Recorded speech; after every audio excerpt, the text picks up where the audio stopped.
உங்கள் காலகட்டம் எந்த காலகட்டம்னு தெரியலங்க.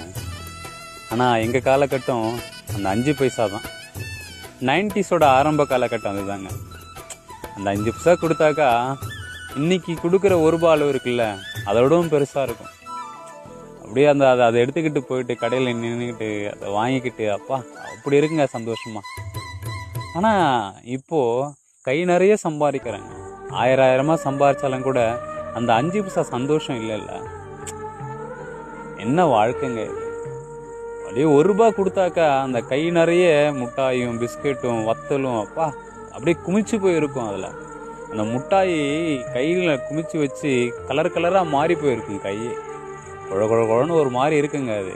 ஆனால் உங்களுக்கு இது அருவருப்பாக இருக்கலாம், எங்களுக்கு அதுதாங்க சுகமாக இருந்துச்சு. அது எல்லாமே போய் இன்னைக்கு எந்த மாதிரி காலகட்டத்தில் வாழ்கிறனே தெரியலங்க. அந்த வாழ்க்கைலாம் திரும்ப கிடைக்கவே கிடைக்காது.